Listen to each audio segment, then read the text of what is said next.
Yours is good? Is that what you Where said? you want to be. Well, if you're only a few, let's go from here. Name, age, and weight. Oh, there you go.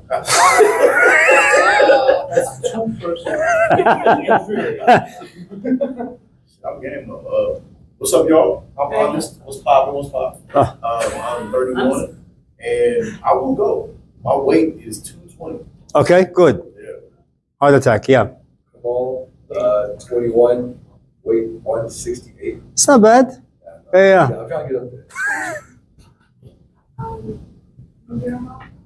there. Of course not. You're a woman. You will never know. Yeah. Hello. Yeah. 60. That's about 130. Yeah. 130. That's not bad. Yeah. Nate's 38, 180 or so. 180?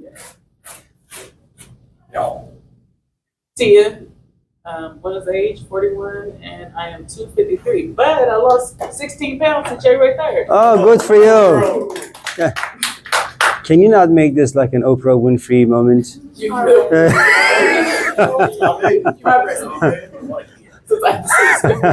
Yeah. Yeah, I'm 18. I honestly don't know. Oh man, thank you. Can you what? Yeah, why not? Yeah. Jessica, 21, 1. Okay. Sebastian, 18, I'm like 155. Will, 29 and 184. Big Hal, 19 and 48. I don't know how to finish it. It's about 300 pounds.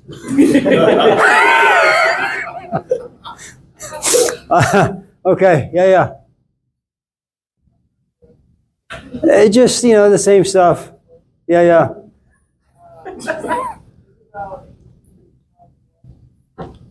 160? Oh, okay. Good. Who else came in late? Matt. Yes, Name, age, weight. my name is Matt. I'm 39. I'm about 200. Good morning. 95, 200. Okay, good.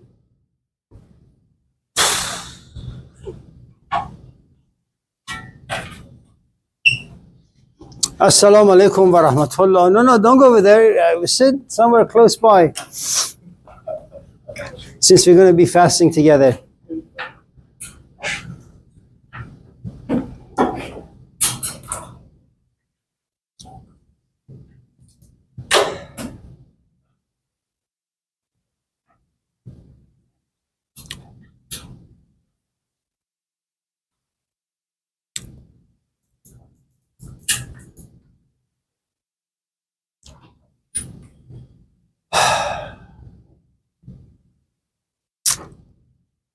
So, is there anything you guys want to talk about today? Any questions?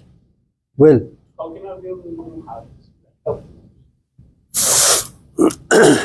Okay, that's one.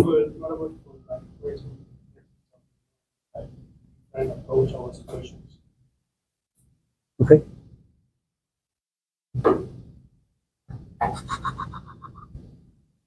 All right, so that's one question. Any other questions? Let's have a buffet of them, and then we'll pick and choose. Yeah. Is it bad to be morally ambiguous? What do you mean? Like, is it okay? Okay, for example, there's people in our society that are morally bad, like let's just say like the government, and does it fall on us as not smaller people, but like Weak, everyday persons to be incompetent. morally good because we're making it, or is it okay to be remote?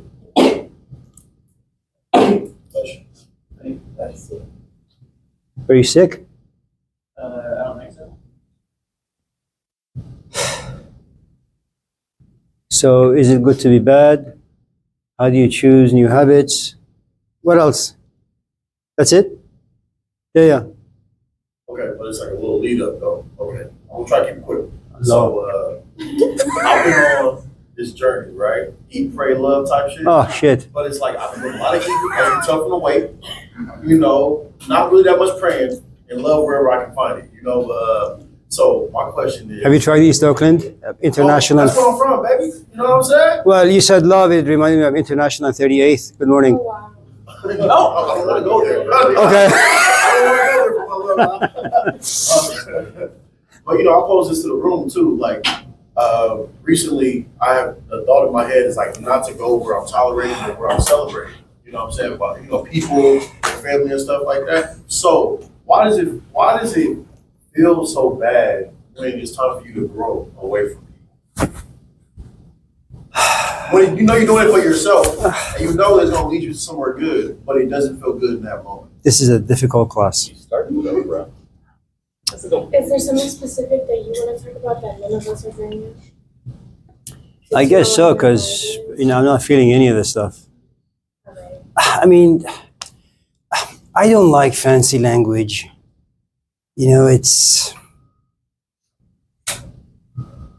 When I hear it, I want to puke. Like, I want to be celebrated. The fuck does that mean? I mean, what have you done? People Nothing. pour into you versus What? suck the life out of you. People pour into you versus suck the life out Well, of you. shitty people can always pour stuff into you, and you can always, yeah, positive shit. Oh, all right, yes, Nathan. Why is it easy for a lot of people to blame individuals for problems and obstacles when there are obviously broader, systemic, or All right. bigger forces at play? So,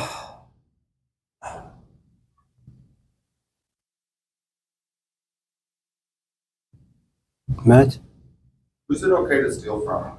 I would like to answer. we have a professional thief here. I would like to answer because me and my friend, when I was in high school, allegedly, we would go and like take things from these stores and like do Lego competitions. But we would only do this allegedly if it was like a big corporation like TJ Maxx, right? So I could like write an essay, but I feel like we shouldn't, like, it's not okay to like break into people's cars. It's not okay to steal from like the little people and small businesses.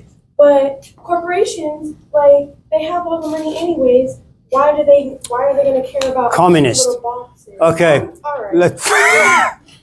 Hashtag free healthcare. All right. Talking to in Venezuela. You're right. Retailers, women. So let me, as best as I can, try to answer these questions in a way that fits me. I'll borrow one story from my good friend who's been dead for a couple of centuries, Friedrich Nietzsche. He's a German philosopher. Troubled man, died early, kind of went insane. There have been some discussions about the possibility of him being gay. We were talking not the 20th to 21st century, but the 19th century, so that's a huge deal, if the story is true. He was also had six sisters, 6 or 7 or 8. So, you know, growing up amongst the women, that could also traumatize you.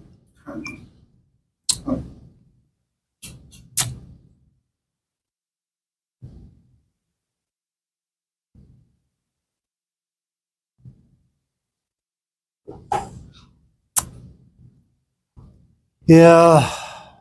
So I guess that's it. Would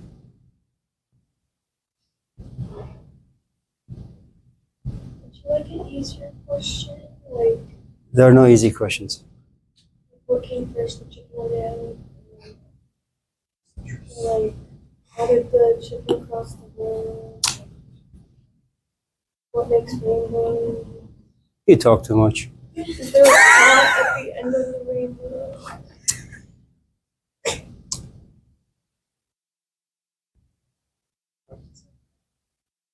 Oh, that's what the leprechauns do. Are you sure? So habits, stealing, He asked the question. Don't put I it- suppose changing what Honest had asked about to some extent. What's your favorite colors? I think. I want to. So the first story is about something probably Matt, I heard it from Matt once. I'll add some spice to it. It's the life of a salmon fish. For those of you who may not know what the fish is, they're these like tiny little ducks.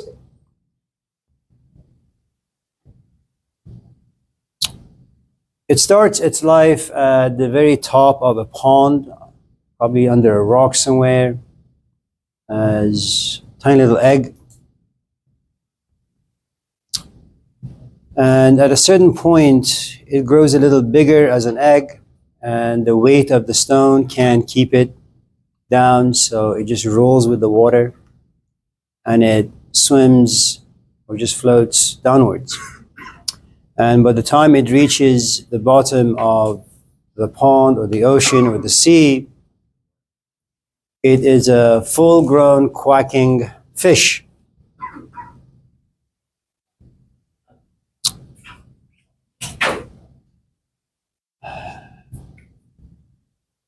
I'm not a fish, so I wouldn't know, but I guess it starts with life being curious as to what the sea is like, what other creatures inside this water look like and feel like and taste like.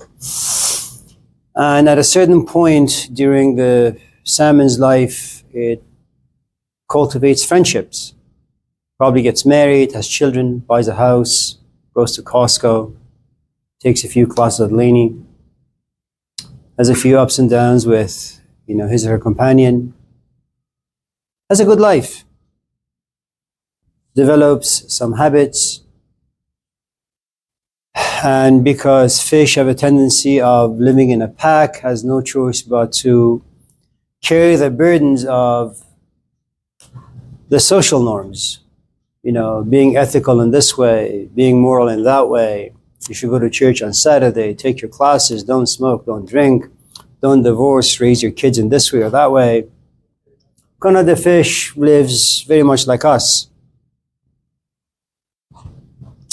At a certain point, and this is more intuitive, more instinctual, more biological, it's very organic. At a certain point, I'm not quite sure how it happens for the fish, just wakes up and feels a little alienated, strange, in the sense that the fish doesn't know where he is, what he is, why he's bought a couple of houses, why he has this particular job, why he got married to this particular person, why he has kids, why he has to be mindful of the social order, why he feels guilty sometimes when he crosses certain lines, why he has to be nice, why he has to be kind, why he can't steal. Now the fish has lived a very good life. No transgression against humanity, no transgression against God, nothing. Very, very, very good life. It's like, you have a kid born just a few days ago, doesn't feel good. You take him to the doctors and they tell you that he's got a brain tumor. And you sit back and you say, he was just a week old. He hasn't really done much to pay the consequences, of all the evil things that human beings usually do during their course of life. And they begin to ask a lot of difficult questions. Why my child? Where is justice? What happened to God? Is this compassion? And for those of you who may not know, there's a guy named Søren Kierkegaard, 19th century. The moment you're born, you are old enough to die. It's a very, very, very profound thing to say. That most of us in this class have, we kind of map out our future. Take a couple of classes, graduate, go to SF, get married, have kids. But the truth is, things could end at any moment. So going back to the life of the salmon,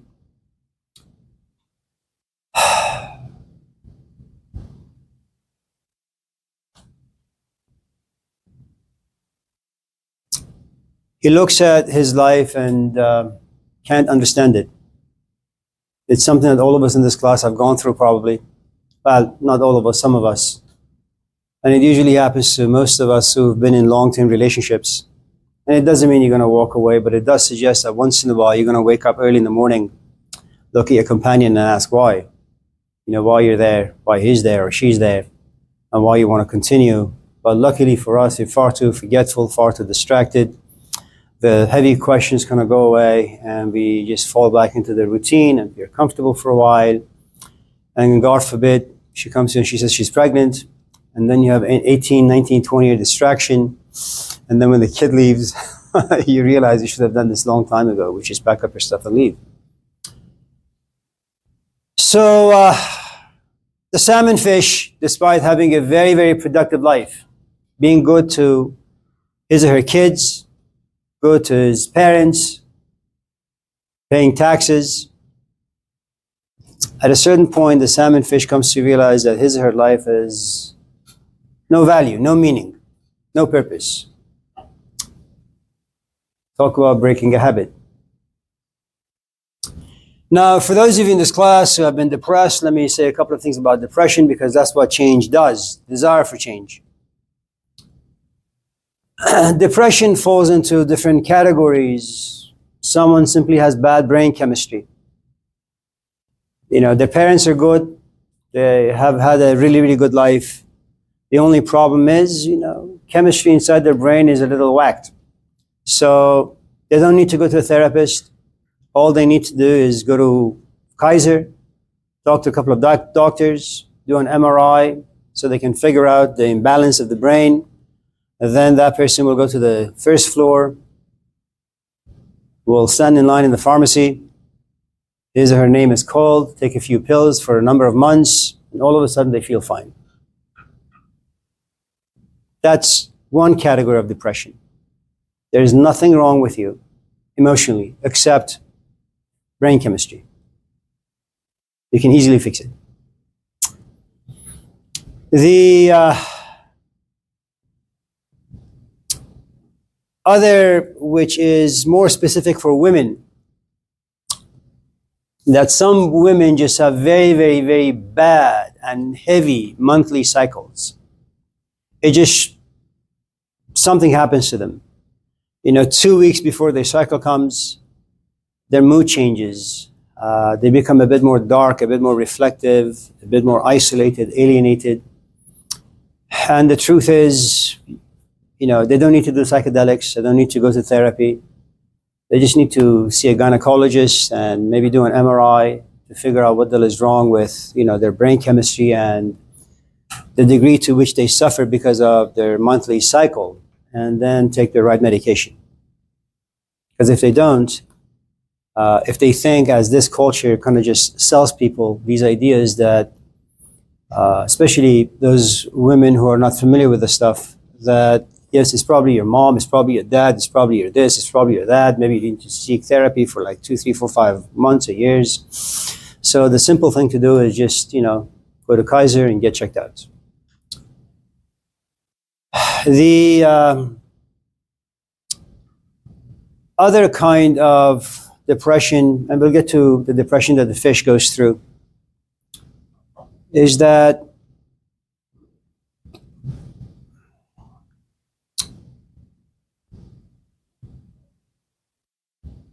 you have an experience at a very, very young age. And experiences are like food. You need tools to process them, to chew them, to swallow them, and just to have organically your body just break down the food, process it, keep what it needs, and get rid of the rest. But when you're like 2 or 3 or 4 or 5, the truth is you don't have proper tools. And the experience comes to you as a shock. and you have the experience, and you first assume that the experience is going to go away like all the other things that you experience on a daily basis, but the experience stays with you. And in as much as you want to push them out, it won't go away. And so we have this other thing inside us called our memories. This experience goes inside your memory, and kind of like a CD player, it keeps rewinding and repeating itself until it takes more and more space inside your psychology, to the point that you wake up with the experience, at least the memory of it, and throughout the day it comes and goes. And the more you play, rewind the tape, the more space it occupies, to the point where everywhere you go, whatever you do, it's always there in the background. And some of in this class may have actually experienced this. You know, it's what they call the formative years. Kids 0 to about 10 or 11, the thing that they need most, they don't really care if you live in a castle, if you live in a mansion, if you have a Tesla, or you get to school by riding a donkey. The kids don't worry about any of those things. All that the kids want is, when they scream, they want the mom or the dad to run to them, to hold them, to kiss them, to make food for them, to change their diaper. When they fall, they can rise them up, give them some food, ice cream perhaps. In other words, formative years is all about safety and security, cultivating trust in your parents. That's your foundation. For those of you in this class who do concrete work or like building houses the way I do, you know, you create this form, you buy some bags of concrete from Home Depot, they deliver it to you, and then you pour them. And, you know, for this concrete to harden, it takes about 48 or 2 or 3 days. And that slab, if you want to build a 1-story house, 4 inches is probably good. If you want to build a 2-story house, 6 to 8 inches, so it doesn't crack. And what's nice about pouring concrete and letting it sit, and you probably know that you have to put some rebars to give some more strength to the concrete. And once the concrete hardens, then you can build a house on it. So those of you in this class who have come from rough backgrounds, and by rough I mean you missed some basic stuff of life.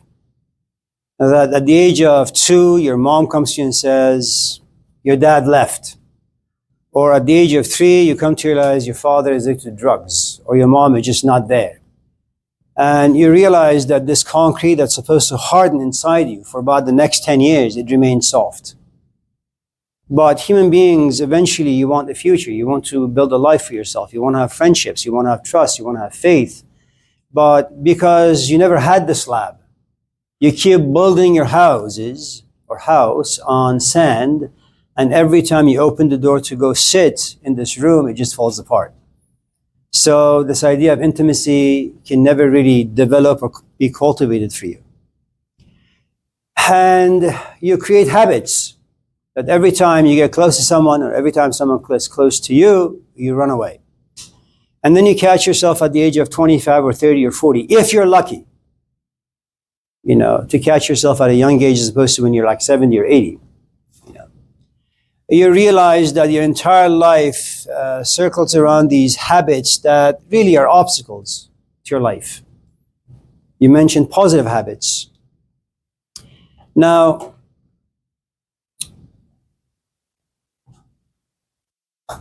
you know, it works for a while to get into relationships, and the moment they become very close or intimate, you run away.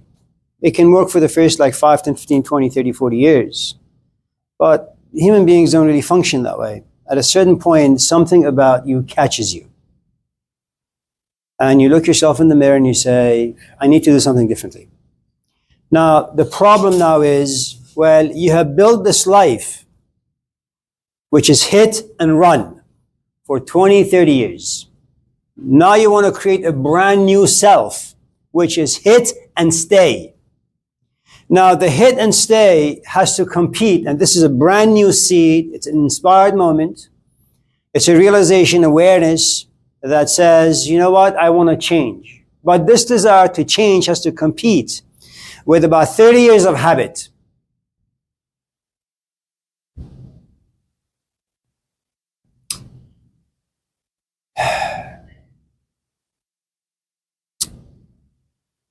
Let me tell you a story that comes from, I think it's the Gospel of Matthew, or maybe the Gospel of Luke. And don't look at these books as religious texts, because some of you I know are allergic to religious ideas or religion altogether. You should just look at them as just books written by some people who came to realize that, stories could have some wisdom in it. There have been some heroes that humanity have created, and these heroes have had some interesting to say about how you and I should live our lives, at least try to. And so in this story, there is a farmer. Farmers, you know what they do? They have a bag of seed by their side, and wherever they go, they just throw these seeds, hoping that the earth will swallow them, and after a few years, you'll have an orange tree or an apple tree. So what our farmer doesn't realize is that as he's walking, there is a hole in this bag, and as he's walking, the seeds just fall on the ground. The problem with the seeds are as follows. Some seeds fall on concrete. Some of you in this class may have this intense desire to change, but your history is like concrete. It doesn't matter how many seeds you plant, they're just not going to be taken in. Now, every time you throw down seeds, you also throw down hopes and dreams and ambitions. You move with desired goals and purpose, but what you don't really understand, concrete is not a good place to throw seeds. So when you wait and you wait and you wait and you wait, and you have this wrong philosophy of forgiveness, of compassion, looking the other way or turning the other cheek. By the time you realize that you've been throwing the seeds on concrete, you're like 90. It's too late to make any changes. Then the story goes on, and this story, of course, has been told to us by a man named Jesus. Whether he is Christ, that's for you to figure out. Some seeds, according to the story, they land on hard ground. They're not concrete, they're a bit softer, but the truth is, for the seed to sprout, it needs to kind of struggle a little bit, And the sun heats, the freeze, the vultures, people step on it, and after a while you realize even hard ground is no good for it. It's not an appropriate place for the seeds. And then some seeds fall on good grounds. Every single one of us in this classroom have a good ground within. But consider for a moment. You take a philosophy class, it's over at 10:15, then you run to your math class. That's over about noon. Then your stomach screams for food, then you run to the cafeteria. Then you realize you're a little tired, you take a little nap. Then you realize that the rent is due, so you run to your work. By the time you come home, it's about 9 or 10. You're completely worn out. You're exhausted. Society exhausts you. Your body exhausts you. Your hopes and dreams, unrealized, exhaust you. And then you realize, yes, you have the desire. You desperately and intensely and earnestly want to change. But the truth is, your life has too many vultures. You're far too distracted. Life is far too busy. Even though inwardly you have the right desires, the truth is your life will never allow these seeds to sprout. Some of us in this class, we don't want to walk away from our relationships. We are good, our companion is good, but the vulture is our past, the traumas, the unprocessed experiences. They eventually will come down and they will destroy everything that we have built. And then you have a few people who have a good ground. Consider for a moment the life story of Malcolm X. An amazing, amazing, amazing story. I'm not talking about a Jesus Christ. I'm not talking about a Moses. I'm not talking about a Mahatma Gandhi. I'm talking about a loser. I'm talking about a kid who watches his father lynched, his mother become an addict, his siblings thrown into foster care, him being chewed and spit out by society. He becomes a thief. He ends up in prison. These are not uncommon stories. We know many people, at least I know many people, who go through those scenarios, and they are broken, never recover. Black in America. A seed enters him. His brother Reginald comes forth. The name Elijah Muhammad springs forth. All of a sudden, the seed is planted. His past does not interfere. He doesn't whine. He doesn't cry. He doesn't complain. Somehow this guy is able to overcome 30 years of addiction to ABCDs.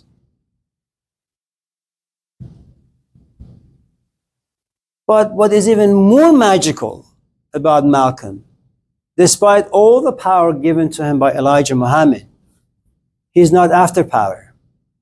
He's not like a Donald Trump. He doesn't care for money. He doesn't care for the microphone. He doesn't care for the stage. He said, I'm not here for that. This is a guy who doesn't forget his original goal. I want to understand. And then he goes to Saudi Arabia, where Ilham is from. He goes to Kaaba, place of Abraham and Ishmael. And he comes to realize the whites, the blacks, the browns, the blues, the yellows all sit together, eat together, talk together, pray together. And even though he knows he's going to be shot, he doesn't care.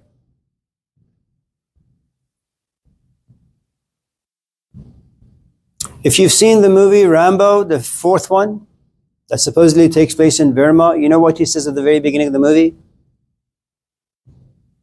Live for something or die for nothing. Malcolm lived for something and died for something.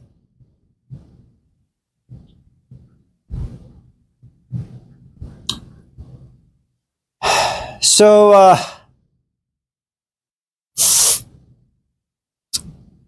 that's another kind of a depression where trauma just consumes you and you want to overcome it, but it's just too much.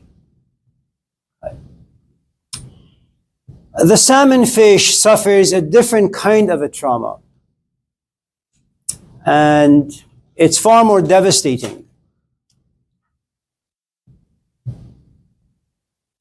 Let me give you some bad news, since this class is usually very light and optimistic.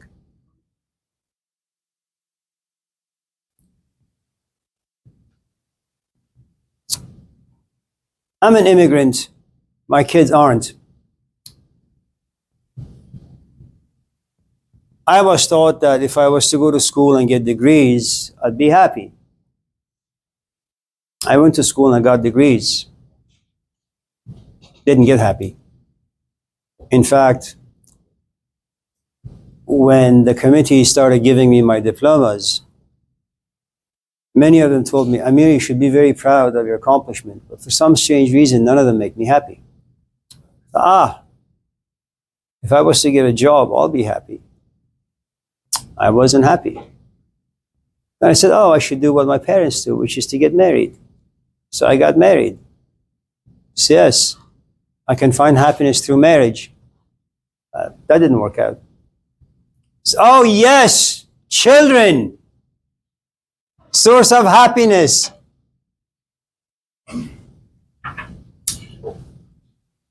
Then I sat back and I said, I was once a kid. What exactly did I put my parents through? Did I give them happiness or did I give them misery? I realized something really interesting. Kids are really a source of misery for a long, long, long, long time. Poor parents have to wait, sometimes for eternity, to realize that their kids are relatively decent. But until that time comes, your father is like on his deathbed at Kaiser. Your mother is probably like in the cemetery, deep down somewhere in the ground. And then you kind of sit back and you say, man, I should have been this way while my parents were alive, so I could tell them that their money and their energy and their life was not a complete waste. We have this wonderful Persian poem. پدری با پسری گفت به قهر که تو آدم نشوی جان پدر. حیف از این عمر که ای بی سر و پا در پی تربیتت کردم سر. دل فرزند از این حرف شکست، بی خبر از پدرش کرد سفر. رنج بسیار کشید و پس از آن زندگی گشت به کامش چو شکر. It's 50 lines. I'll tell them to you, but probably get bored. The gist of the poem is the following. That one day this father looks at his son and says, all the money, all the energy, all the life I spent on you, what a waste. When are you going to become a decent human being? Not a human being who's gone to school and has a diploma, not a human being who's got married, not a human being who's got a kid. I'm looking for decency, maturity, reflection. When are you going to have those things? And the son leaves brokenhearted, goes somewhere, gets money, becomes a mayor, and to make his father proud and also envious, calls his father to his court after like many years. And the father enters the son's palace, recognizes the kid, and the kid looks at the father and says, do you see? Do you see what I have become? And the father simply smiles at the kid and says, I never said you will not be wealthy. I never said you will not graduate from Yale. I asked when you're going to become mature, reflective, decent. A house is not going to make you decent, neither a car or degrees. And then he walks away.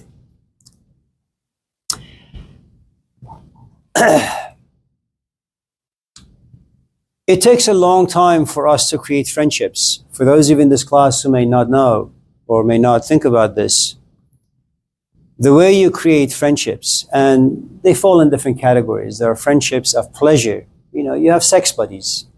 Once in a while you call them and say, hey, by the way, I'm horny today. Should I make an appointment? You have drug buddies, and your sex buddies don't do drugs. So you have a different contact list for your drug buddies. Hey, I want to do weed today. Then you have another category. I want to do heroin today. I have another category. I want to do peyote today. I want to do psychedelics today.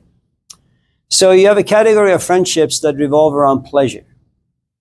And it takes us a while to kind of figure out who fits our temperament and who fits our desires and who shares our stories. It's not enough that someone does drugs. Temperamentally, there has to be a meshing of sorts. Then you have friendships that some of in this class are creating, which is, I have to do my philosophy assignment or math assignment or stats assignment. I'm kind of incompetent. I have no idea how to do this stuff. Sounds like gibberish all to me. So you kind of look around the room, and it's a very political act. You may not be aware of it, but you look at the facial expression of someone, and we all have spidey senses in this room. Emotionally, you kind of feel connected to someone. You don't really know why or how or when or who, but you do. And so after class, you go to this person and you say, hey, I'm kind of stuck. Can I buy you a cup of coffee? And maybe you can kind of give me some lessons in regards to this particular equation. And the more time you spend with this person, and that's the trick. You spend time, you create stories. Stories act as glues. And after a while, you realize that, you're addicted to this person's body, this person's mind, the way the mind expresses itself through language and their emotions.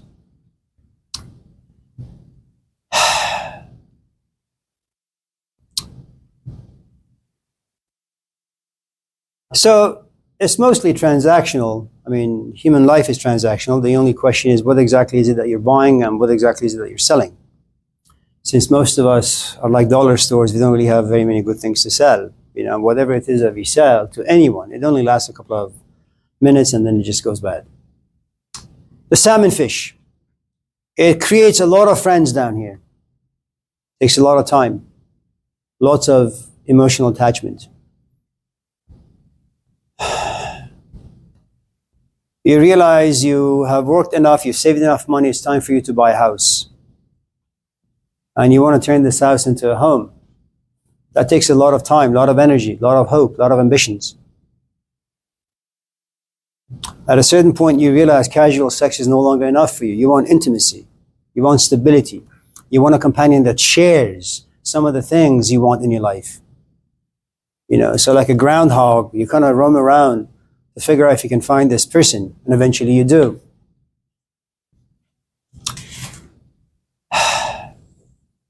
And the two of you build a life together, and it's a good life.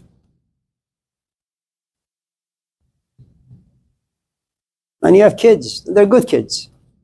No different than the salmon fish.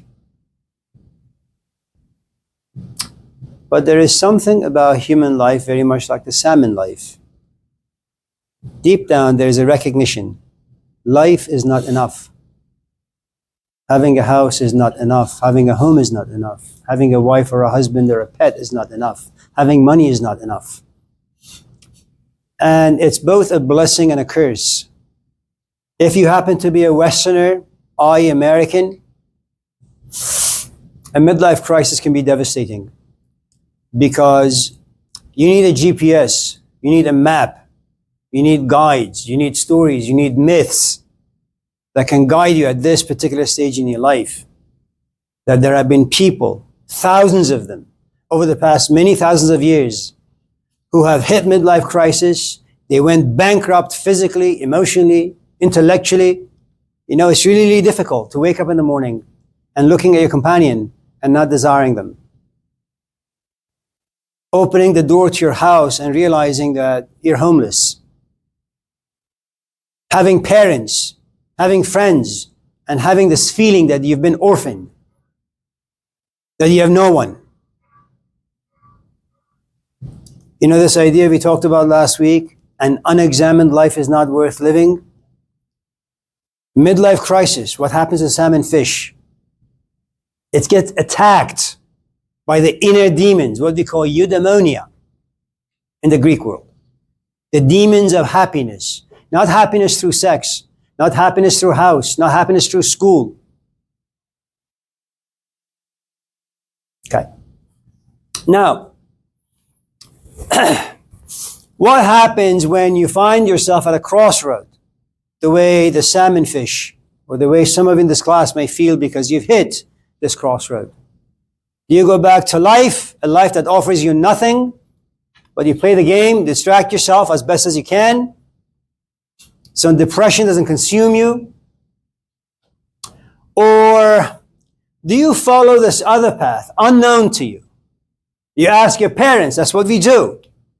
You know, you call your friends and you say, I'm going through A, B, C, D. It's like some of you in this class, if you've seen your parents go through a divorce, for example, you know, you ask your friends, are your parents together? And when all of your friends say, yes, they're still together, you don't come up with your question because you know they won't understand you. If on the other hand, your parents are going through a divorce and you don't really know what the story is and how to deal with it, you begin to ask your friends, how's your mom? How's your dad? Do you live with both of them? And you're looking for clues. The moment they say, no, my parents divorced some years ago, then you go for the jugular. So listen, my parents are divorcing right now. And I feel like shitty. Is that normal? Is that typical? And then you wait for the wisdom of your friend to reach you, if they have any. So whenever tragedy befalls us, when it lands in our lot, the first thing that you do, you try to kind of figure out what they'll to do with the scenario. Then your incompetence will reveal itself. You don't have the proper tools. You don't even have a toolbox for this. So you talk to your friends. And for the first time, you realize these are the people you've been around with. 20 years, 30 years. And they say the right things, but it seems as if emotionally something about them is missing. And you realize you have no friends in depression. Then you go to YouTube. Something that intellectually makes you a bit more curious. Maybe you can find answers. And yes, people say a lot of interesting things. But again, emotions are missing. Or maybe the applicability of these ideas are missing. You know this idea that our good friend Honest expressed in a very dishonest way. I want to be celebrated.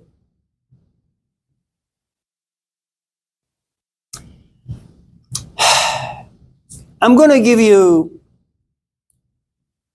these two ideas from two different sets of eyes. Jean-Paul Sartre, a French philosopher, and his companion to whom he could never be faithful, Simone de Beauvoir. Sartre, physically, very unattractive. Simone, oh man, she was hot.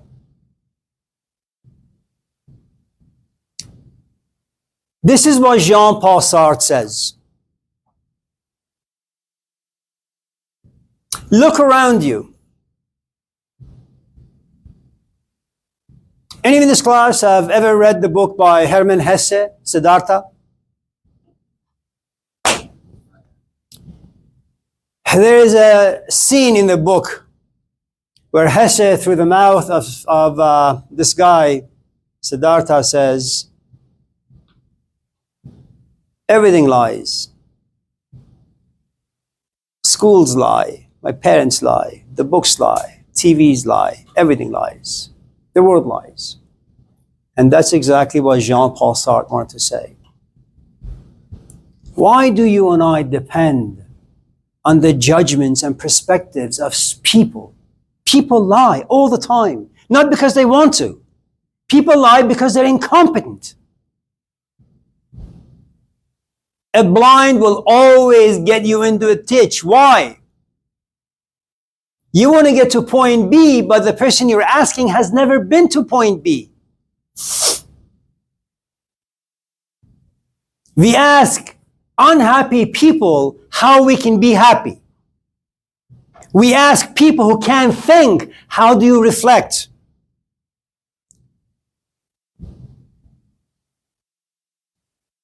But Jean-Paul Sartre doesn't see an exit out of this.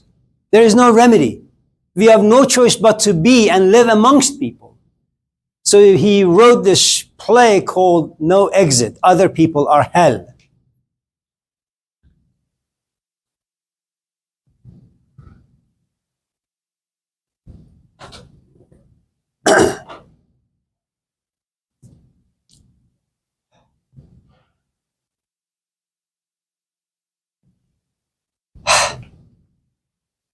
How many of us in the morning or at some point we look at our companion, do you love me? And we long for them to say yes. But if you were to reflect a little bit, you should ask yourself, how much of you do they actually know? How much of you do you actually know? And yet their judgment is so important. Now, Simone de Beauvoir, his companion, had a completely different opinion.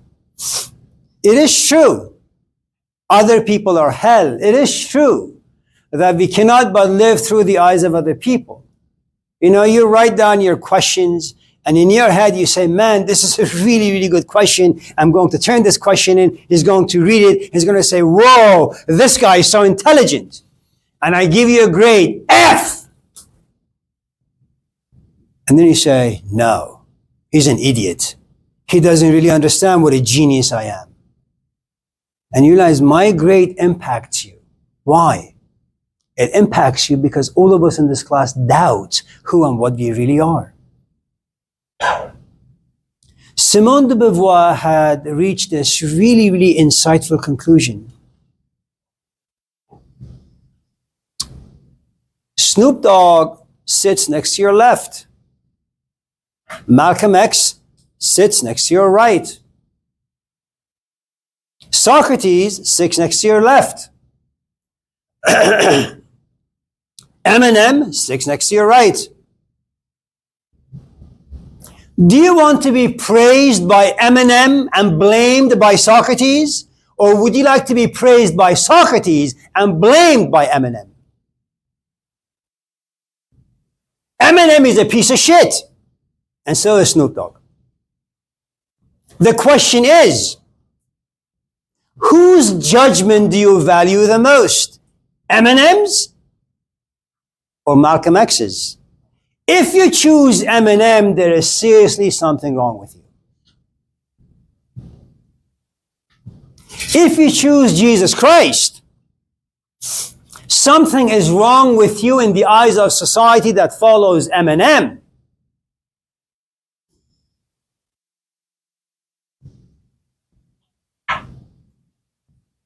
So, the salmon comes to the conclusion that his entire life has been wrong. But what the hell do you do with this? I have had these wonderful, young, beautiful Yemeni students, women. And at some point they come to me and they say, yeah, I'm going back home. My parents want to get me married.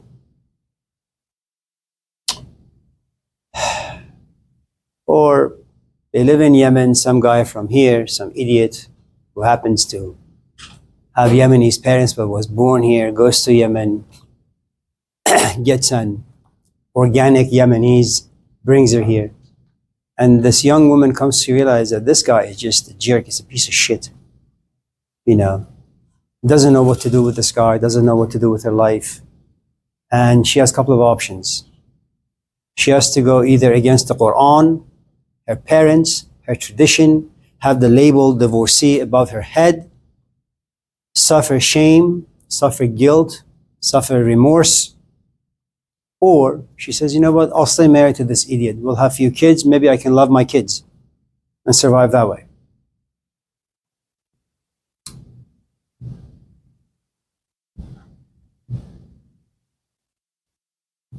The moment the salmon fish comes to realize that his or her entire life has been a mistake, he goes around, seeks advice, only to realize no one knows.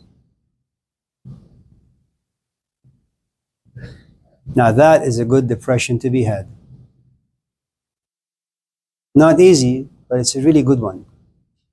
And here's the thing about this particular depression. And you have to do it in steps. You know, it's one thing to be poor and say, I hate money. And to be Elon Musk having trillions of dollars and coming to realize, I just want to give everything away. One person moves towards poverty because they're poor. The other moves towards poverty because they understand that money really can't buy happiness. So the salmon fish comes to realize something. The entire tradition he's been following has been wrong. Marriage has been wrong. Kids has been wrong. Everything is wrong. He's got no friends, no parents. So you know what he does? Leaves his or her community and goes against the flow of the water.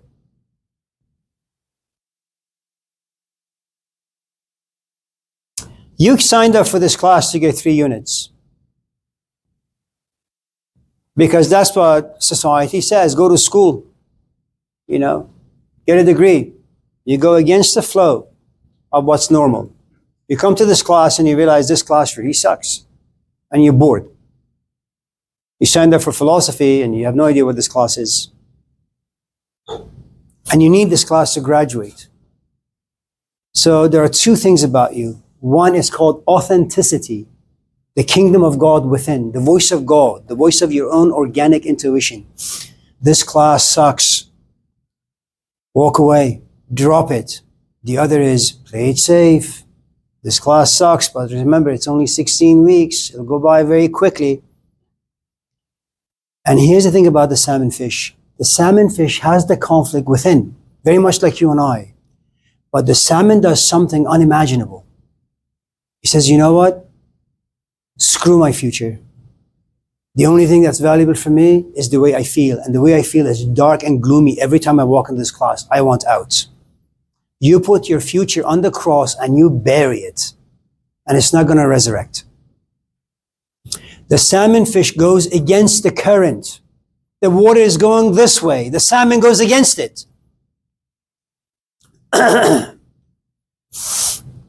Imagine you're a devout Christian. You don't believe in divorce. You don't believe in abortion. You don't believe in any of the things that most people believe in. When it comes to certain aspects of human life, you're profoundly conservative. Your woman comes to you and says, I'm pregnant. You're an alcoholic. You do drugs. You got no money, no education. You're broken on the inside. And now you got two paths before you. Life is sacred, but not the one you're going to create.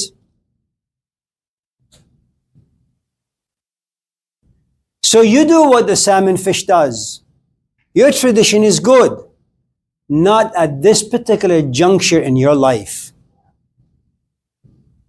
So abortion for you becomes permissible. And you say to yourself, even if the wrath of God was to fall on me, I'd be fine. What's the use of having a kid when you can't provide? What's the use of the salmon fish saying to itself, going back to a life that I know at its very core is hollow, empty?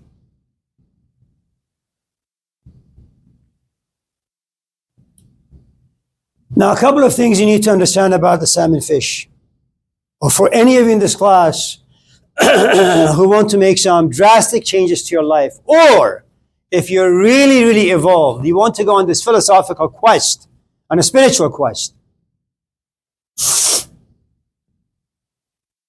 Get done with school. Taste power.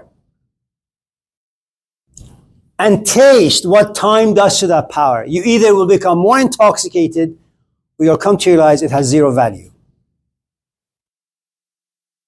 Make sure you reach the zero value. Then you move into marriage.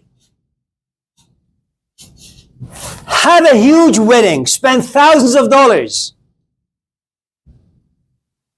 Okay. Do not be lonely and depressed and then go on a spiritual quest because you're a fake. Taste the power that marriage gives you. Companionship. Stability. You need the physical taste of stability. And then you will realize what Jesus had said some 2,000 years ago. A human being does not live by bread alone. Something you can see, touch, and taste, and smell, and hear. Buy a house. 10 of them. Buy 50 Teslas. Have lots of sex. Do a lot of drugs. Drink a lot of alcohol.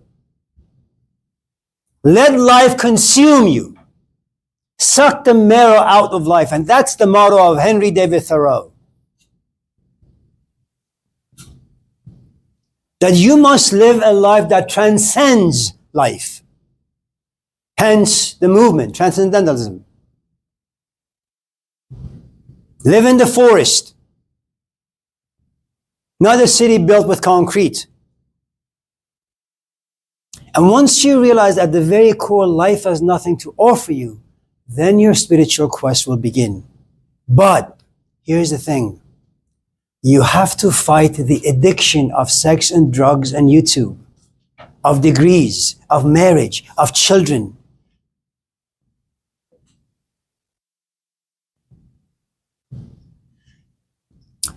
Then, like the salmon fish, you'll experience the conflict.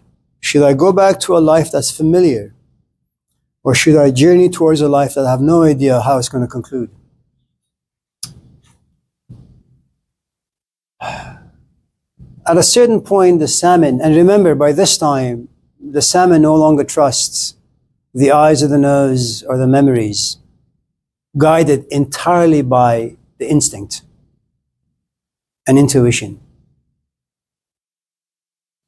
If you've seen the movie Spider-Man, any 10 of them, you know, he's like dressed casually like you and I, and all of a sudden, something about his face changes.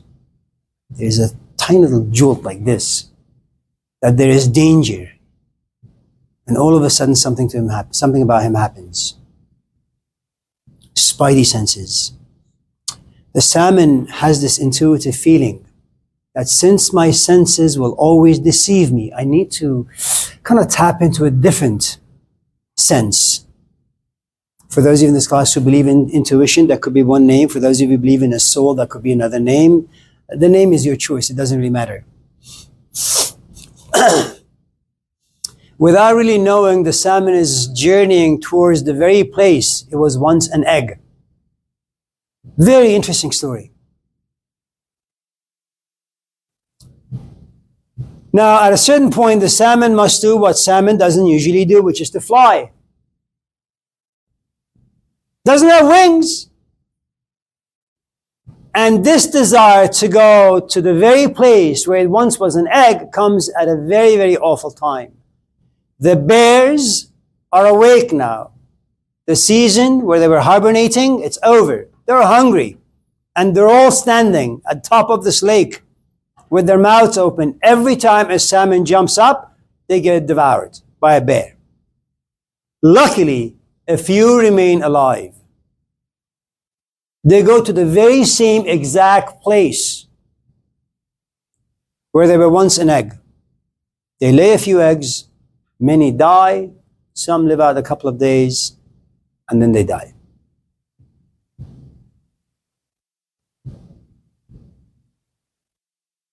How do you change?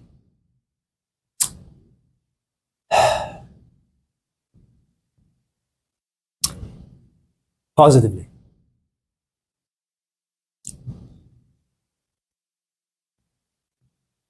Can I be honest?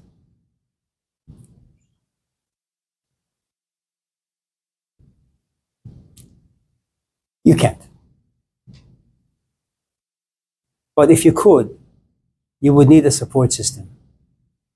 People who've been there, who've done that. And people who are also on the journey to change. Because one of the most important things in your quest to change, your language begins to change. And the emotions in the language begin to change.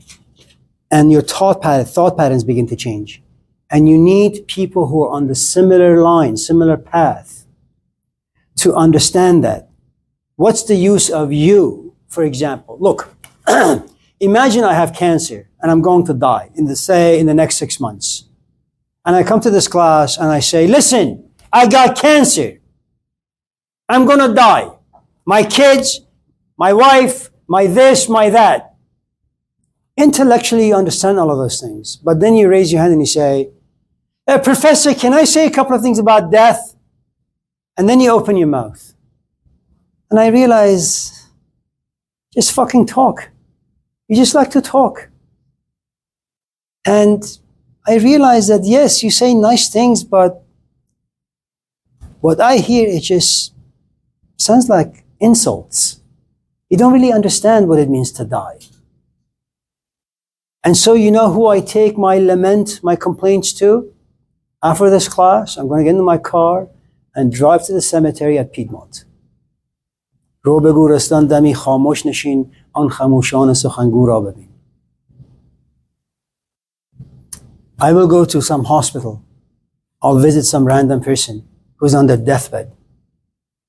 I have cancer. What do you got? Cancer. What stage are you? 4. What stage are you? 95. What are you leaving behind? My wife. How about you? My kids. Are you ready? I don't think so. How about you? No. What you realize is that you have to have the same stories so you can speak the same language.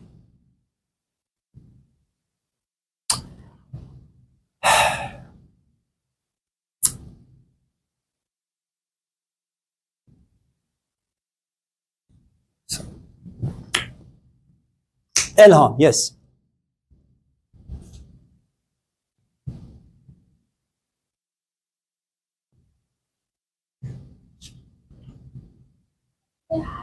You know, I'm going to ask you to ask a question every class meeting because you're the only Middle Eastern in this room. And when I see you, I feel homesick.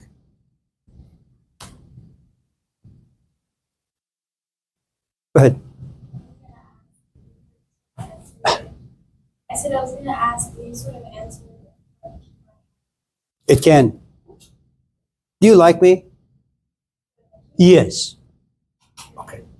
Sure, okay. So let me tell you what, this is just a scenario. Forgive me, I don't mean to offend you or your tradition. It's just a scenario. Can you just go along with it? How old are you? Oh, I'm 63. Old enough to be your great-great-grandfather. So here's the story. What are you doing after class? You know, I have my helicopter in the parking lot. You want to go for a ride? Just say yes. It's a story. You want for a ride? You know, I can fly helicopters. Thank you. And what if I change direction and instead of taking you directly to your home with the helicopter, you can just parachute down. We just go directly to France. You like croissants? Yeah. Eclairs? Okay, let's just stick with croissants. You like the huge cathedrals? They're like, you know, the huge mosques.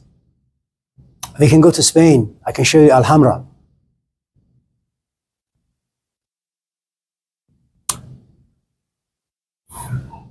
You know what I have? Money. You know what comes with money? Power. You know what comes with money and power? Leisure. Then you know what I'm going to do with my money, time, and leisure? I'm going to take you to my helicopter. And we're going to fly. And there is something I know that you don't know. Whenever you spend time with anything, you grow to like them. You know, you and I are not pet culture people. We don't do pets. But I had this stray cat coming to the house. Just meowed. Every goddamn time. And you know what I did? I went to Costco. And I bought this 30-pound bag of cat food. High quality. $30. I never spend money like that. I started feeding the cat. I haven't seen the cat for 6 months. Every day I go home, I look at my wife and say, "Did you eat my cat? Where's the cat?" The point I'm trying to make is the following. When you and I spend enough time together, you're going to go home at a certain point and you're going to say to yourself, "I like Amir." Then at a certain point, you're going to say, "You know, I shouldn't have these feelings about Amir. First, he's my professor. Second, he's like 63, man. He's about to die." And then time will pass. You're still in my helicopter. And I find you to be very quiet. Usually you're very giggly and outgoing. "Elham, what's going on?" "I'm okay. I'm just enjoying the scenery." No, that's not true. You and I have spent so much time together. The truth is, you have feelings for me. But you don't know what to do with the conflict. It goes against your tradition. What are you going to tell your mom, your dad? "Shit, I'm 20 years older than your father." But you're going to take me home and say, "Dad, I'm in love with Amir." No. But you know what I've done for you, Alham? I've used my money, my power, my leisure to take a huge chunk of time to spend with you. And I know what time does, especially if people are pleasant. I'm pleasant. And eventually you're going to like me, and I'm going to like you. And eventually you're going to love me, and I'm going to love you. And you know why? Money. Can money buy happiness? Absolutely. Now, that's a great question. I won't be able to buy it forever. Because remember, at a certain point you would want kids. And that's some condemnation that all women have no choice but to be in. Women are just condemned biologically, psychologically. At a certain point you say, "I want kids." And you may have had a rough childhood yourself. I'd vowed to never have kids. But at a certain point your body says, "God damn it, give me kids." And you realize that I have the skills to be a good companion, but as a father, that requires a different set of skills. And I don't have those skills. And then you're going to say, man, was this a mistake? And the answer is yes. The point I'm trying to make ultimately, yes, you can buy happiness with money. Well, it lasts as long as, you know, you can find pleasure in it. As long as you don't run into a Socrates, as long as every time big questions come about and you can just push them away, you'll be fine, man. Yeah.